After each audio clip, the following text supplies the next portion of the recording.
এগুলা তোমারে কতবার কইছি তুমি এনে কামিয়াবা না। হ্যাঁ, তুমি এনে কাম করতে কেন আইছো? দিয়ারে ঠিক মতো বেতন দেয় না, কিচ্ছু না, এই না আবার কামিয়েছো। এই তোমার না আমি না করছি এই জায়গায় কাম করা লাগবো না? কতদিন যাবত বেতন পায় না, কিচ্ছু না, আইসে আবার কাম করতে চলো ইন্ডিকা। এই কি ব্যাপার? কি হচ্ছেটা কি এখানে? কাজকর্ম বাদ দিয়ে এখানে দাঁড়িয়ে দাঁড়িয়ে গল্প করা হচ্ছে? আর বাই দ্য ওয়ে, তোমাকে টাকা দেওয়া হয় কিসের জন্য? কাজকর্ম করার জন্য নাকি দাঁড়িয়ে দাঁড়িয়ে গল্প করার জন্য? কোনটা? স্যার, এখানে কিসের জন্য আমার স্বামী কাম করবে? হ্যাঁ, আমার স্বামী কি কোনো বেতন পায়? কিচ্ছু পায়? একটা মানুষ কাম করতে হয় কি লেগে? টাকার লেগে। হ্যাঁ, টাকার লেগে এত কষ্ট করে। এর কি পরিবার নাই? হ্যাঁ, বউ নাই, বাচ্চা নাই, না খায় মরবো নাকি? হ্যাঁ, আজকে কত মাস ধরে কোনো বেতন পায় না, কিচ্ছু না, আইসে এনে কাম করতে। এই লেগে তো আমি এখানে আইসি। আমার স্বামীর এখানে কাম করতে দিব না। হোয়াট? স্যালারি পাচ্ছ না মানে? এসব কি ধরনের কথাবার্তা হচ্ছে? হ্যাঁ, প্রতি মাসে তো ঠিক সময় স্যালারিটা বুঝে নিচ্ছ, তারপরেও মিথ্যা কথা বলছো।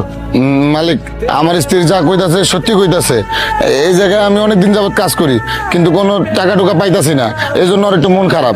আর দেখেন, আমরা হইলাম গরিব মানুষ, আমগো পেট চলে, সংসার চলে এই জায়গায় কাজ করে টাকা দিয়া। এই টাকাটা যদি ঠিক মতো না পাই, তাহলে আমার স্ত্রীর মাথাটা গরম হওয়াটা তো স্বাভাবিক। কোন মালিক, আমার বউয়ের খরচ, বাচ্চার খরচ, সংসারের খরচ, আমি নয় পুরুষ পোলা, আমার খরচ বাদই দিলাম, কিন্তু মহিলা মানুষের তো একটা খরচ আছে। আমি 4 মাস ধরে এই জায়গায় কামের কোনো টাকা পাইতেছি না মালিক, কেমন আমার সংসারটা চলে কোন? আমার প্রতি এই লেগে একটু চাচ্ছে। বাহ, কি চমৎকার কথাবার্তা বলতেছো। হ্যাঁ, প্রতি মাসে ঠিক সময় তোমরা বেতনটা নিচ্ছ, আর বেতনটা নিয়ে স্যালারি সিটে সিগনেচারও করে দিয়েছো।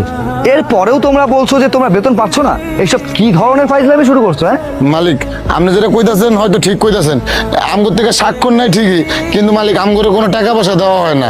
আপনি যদি বিশ্বাস না হয়, তাহলে যে ম্যাডাম স্বাক্ষর নাই ওই ম্যাডাম এটা জিজ্ঞেস করেন। ও আচ্ছা, তাই না? মানে তোমরা যা বলবা এখন আমি তাই বিশ্বাস করবো? সিরিয়াসলি, তোমরা যদি বেতন পেয়ে না থাকো, তাহলে কোন হিসাবে স্যালারি সিটে সিগনেচার করেছো? হ্যাঁ, স্যালারি সিটে সিগনেচার করার মানেই হচ্ছে তোমরা তোমার প্রাপ্য মজুরি বা বেতন যেটাই হোক না কেন সেটা তোমরা বুঝে পেয়েছো। আর যদি তোমরা বুঝে নাই পাইতে, তাহলে সিগনেচার করেছো কেন? মালিক, আমরা তো মূর্খ সুরক্ষ মানুষ, আমরা এত কিছু বুঝি না। আমগোরে স্বাক্ষর দিবার কয়, আমরা স্বাক্ষর দিয়ে দিই, বুঝছি। তারপর আপনি আমার কথা বিশ্বাস করতেছেন না। এই গেছে মাসে যে পোলাটা গেছে গা এখান থেকে, ওই পোলাটাও এরকম হেনস্থ হয়ে গেছে গা, টাকা পয়সা ঠিক মতো না পেয়ে এখান থেকে গেছে গা। বুঝতে পারতেছি আপনি আমার কথা বিশ্বাস করবেন না। ঠিক আছে মালিক, আসল কথা হইলো পেট না বাঁচলে কিছুই নাই। আমি যে কাম করে যদি টাকা না পাই, আমি যে কি লেগে কাম করবো কোন? আমি আর এই জায়গায় কাম টাম করতে পারবো না। আর আপনি যদি আমাকে বিশ্বাস করতেছেন না, সমস্যা নাই, আমরা গেলাম।